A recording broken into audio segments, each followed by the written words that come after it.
When you first even learn that freelance is a thing and that as a video editor, there's an alternative path beyond going to film school, moving to a big city, and then working in a post house. You're probably like I was, and you're thinking, well, that's great. Where the heck do I start? That's definitely what I thought when I first started my journey. I didn't really know how freelance worked, and I really didn't know how I could possibly go from having 0 clients to having possibly a full-time income just from having a few different clients that I was working for. Now, little did I know at the time that the freelance industry was on the rise and continues to be on the rise to this day. Copywriters, graphic designers, videographers, and of course, video editors are all finding amazing freelance opportunities, and they can all be done from wherever they want to be across the world. So I decided that this year, I am going to start a quarterly series, all centered around the steps you'll need to take if you want to go from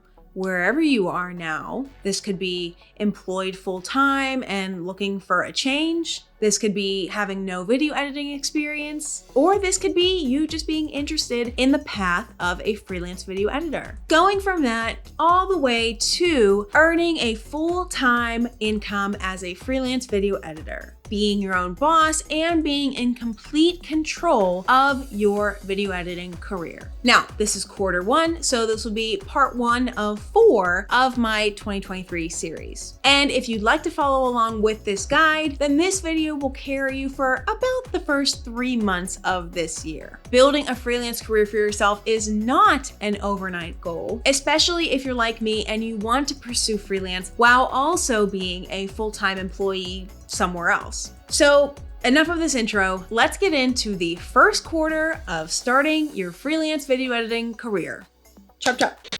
Consider why you want to freelance. Yes, this step is not necessarily a concrete step like what to buy or something specific to learn. But I think it's really important to consider why exactly you want to get into freelance over a different path. Now, I'm not here to convince you either way, but there are lots of paths for video editors, and freelance is kind of a tough one. Are you maybe living in an area where there is not much of a film industry, there's no post houses, there's no production companies? Okay, well, you are a video editor, and video editing can be done remotely, and so there are tons of remote opportunities out there that are not necessarily freelance, they are just full-time remote opportunities for video editors. Are you interested in maybe not having a boss? This is appealing, and this is something that I wanted. However, you still kind of have bosses, they're just all your individual clients. Are you hoping to one day build your own company? Well, in this case, then yes, freelance would be a good place to start for that. Are you hoping to feel more financially free? Well, then this is a good avenue for you because it's probably easier to raise your rate with new clients than it is to keep asking for raises from your current job. I also don't think that freelance is for everyone,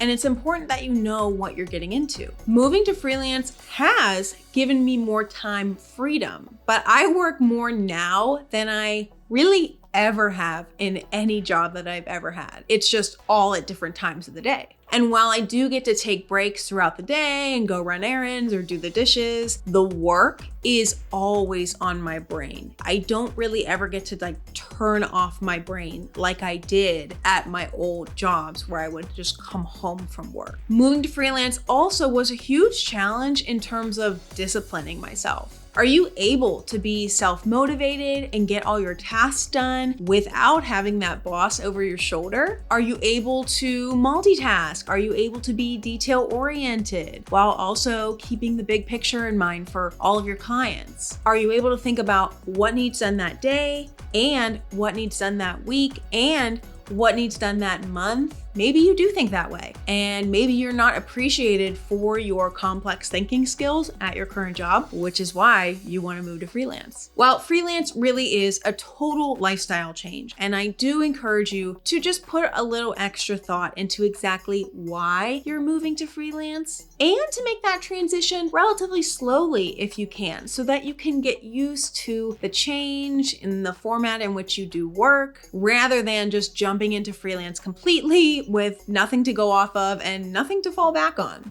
And hey, who the heck am I anyways? Who are you? Well, my name is Colleen, and in this channel, I help you to get a video editing job and to get paid essentially doing what you love. So if you like talking about freelance and video editing and creativity, I'd so appreciate if you can hit the like button below and hit subscribe to help support my channel. Build your equipment. Now this is what everybody wants to talk about. You are going to need the best possible equipment if you are going to start a career as a freelance video editor. Actually, that's not true. That's not true. First of all, I cannot stress it enough to not throw all your eggs in one basket here. Do not spend all your savings on a new laptop or new software when you don't even have a client yet. Unless you've got plenty of your own money or maybe your parents' money to just throw around, then buying a lot of equipment at this stage can lead to a lot of just complete unnecessary stress, and I do not recommend it. Speaking from my own experience, my freelance career started as an internship, technically. It went from an internship and then it developed into freelance work. It was very small freelance work, but it was freelance work. And I just so happened to still be a student at that time. I was committed as a student to not buy my own laptop for myself until it was absolutely necessary. And we had some really nice computers at my school. So I just used those computers until I graduated and I didn't have access to them anymore. Now, if you're not in school or you just graduated and you don't have a computer, look on Facebook Marketplace or Newegg or other sites that you can find refurbished computers. Depending on the kind of editing you're doing, you may not need the most up-to-date, high-quality computer out there. In fact, there's so many jobs out there on Upwork and Fiverr that are looking for TikTok editors, YouTube editors. And I just think this is the best place to start when you are a beginner, and you can even grow into it if you want, because it doesn't take too much space when you're working with a lot of these smaller pieces of content versus if you want to be a corporate video editor and you're getting a mass amount of files that you need to be working with and they're all in 4K and it's just way too much for your little computer to handle. Now, eventually you are going to need a high quality computer if you want to be a full-time freelance video editor. Video editing does take a lot out on computers, and so you do need a pretty powerful computer to be able to keep up with that video. I do use all Mac products, so my choices are always a little bit limited. I'm not building my own computer, so I don't necessarily know all the options that you could be choosing to build the perfect video editing computer. But what I do know is that the processor, the RAM,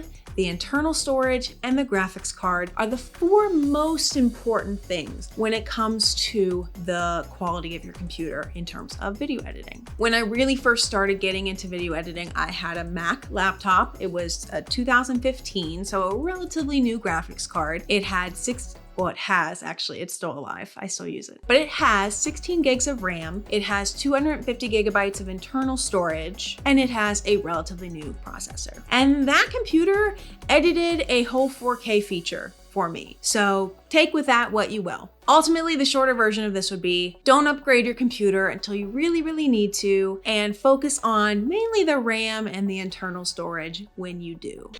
Develop the right skills. Key here is right. If you want to grow into being a successful video editor, you're obviously going to need to start getting clients as soon as possible. If you want to get a client, you're going to need to have a good idea of how to edit their videos. Now, I'm all for learning the ins and outs of your video editing software of choice and learning everything there is to know about video editing before you get your client. But at the same time, I am also against it. In fact, I actually think it's more important for you to be passionate about video editing and be interested in learning, and B, only learn what you can directly apply to the work. Personally, I do not retain any information unless I'm directly applying it to something that I'm trying to do. Which is why, if I'm looking up a tutorial, I am one of those people who can only look up what it is I need to know. I'm fast forwarding through the exact point that I need to take in that information. I learn it and then I'm out. Now,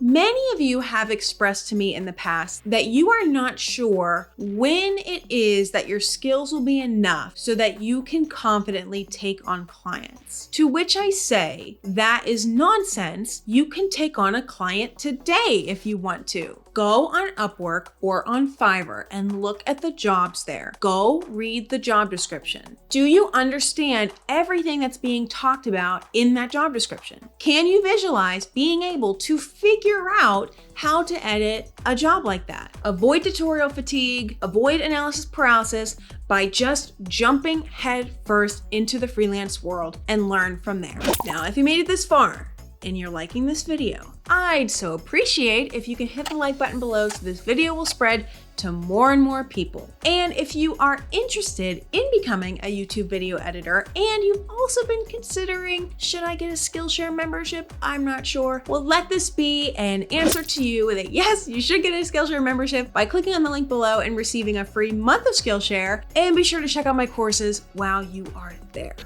Consider what your rate will be. Now, this is not something that you have to do right away, and it's not something that you have to be incredibly dead set on. You can change your rate with every new client that you pick up if you want to. It doesn't have to be so set in stone. That's the great thing about freelance. But I do think that it's a good idea to see where your thoughts lie in terms of the going rate on markets like Upwork and Fiverr. The prices on these sites are frighteningly low, to be honest. But it may be a good tactic for you to start feeling out what you're going to be charging, at least from the beginning, if one, you're working on Upwork or Fiverr, and two, just in general, like when you want to start getting your foot in the door, it's good to have a price point in your head already. It's also good for you to keep your rate in the back of your head in the case that a physical referral or a local connection falls into your lap and suddenly you're being asked what your rates are to edit ABCD video. Now you can decide if you would like to do an hourly rate, if you'd like to do a per video rate, if you'd like to do a flat monthly package rate, if you're feeling very professional. Whatever you decide to do, this will ultimately help you in the long run as a freelance video editor because it will get you more comfortable with your rate, the market, your competition, and just overall being more confident when it comes to money and freelance. Decide your niche. Now for the fun part. I think that every strong editor has a certain style of video they like to edit in. For example, I learned many years ago that I don't really like editing narrative. I don't like short films. I don't like feature films, cinematic editing. It just doesn't really jive for me. Unless it's wedding related, then I do like it. But what I do like more than anything is social media video editing. I like YouTube editing. I like TikTok. I like short form, punchy content that's more concerned with the actual content rather than getting the frame down exactly right to the right cut that I need to make this narrative masterpiece the perfect piece of art. I'm so depressed, I don't know what I'm doing. Now there's lots of niches out there and you don't have to choose just one. There's narrative, social media, wedding, corporate, gaming, strictly YouTube, vlogging, commercial, sports, music videos. You could even specialize in just editing demo reels for people if that's what you want to do. Whatever you decide, make sure that it's something you're passionate about, that you can see yourself doing for a relatively long time. If you are a beginner with not a lot of content in your possession, you may have some trouble when you're first starting out because you don't have a demo reel to show people. But if you're trying to be a gaming video editor, then creating a demo reel of your own gaming content that you filmed and you made would be the best option for you to get into that niche. So consider being a little creative here and figuring out how you can create your own content to fit in with the niche that you are hoping to be working in. Show your stuff.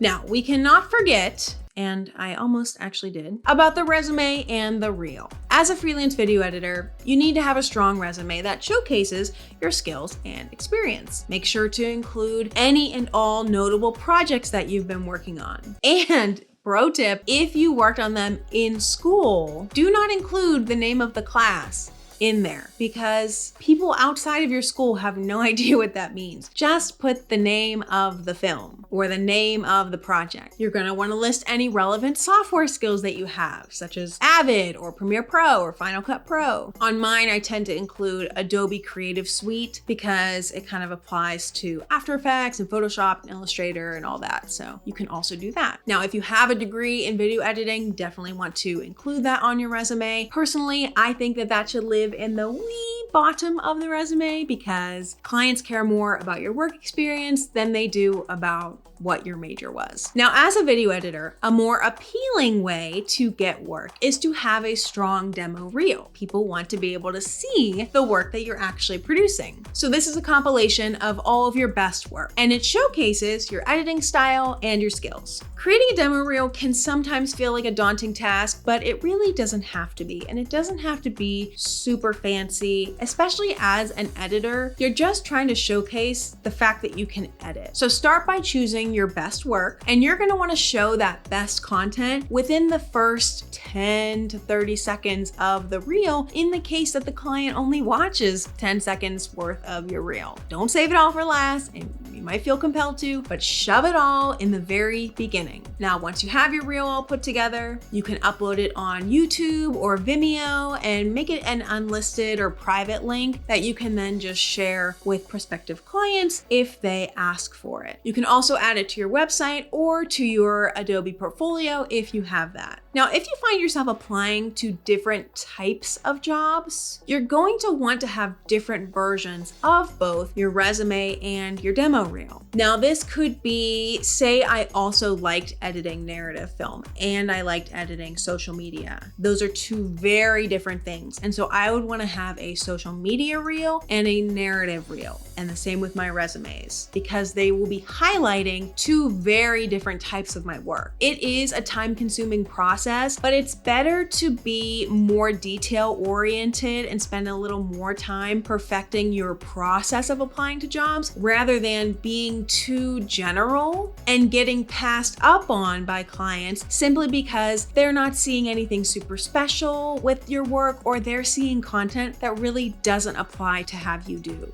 Putting together both a strong demo reel as well as a great resume are great ways to show off your skills as a future freelance video editor and land some great clients. Now again, freelance is a big step. It's very easy to want to just jump into it as fast as possible, but there is a lot to consider, especially if you are starting from scratch as a video editor. Use these tips to help you from now until the next 3 months or so while you're developing your skills, your reel, and your confidence as a freelance video editor. And check out this video next for the next step into growing into a simply awesome freelance video editor. Again, be sure to subscribe for more tips on video editing, freelance lifestyle, and creativity. Thank you to my team. Again, I am Colleen and I will catch you guys in the next video. Have a good one.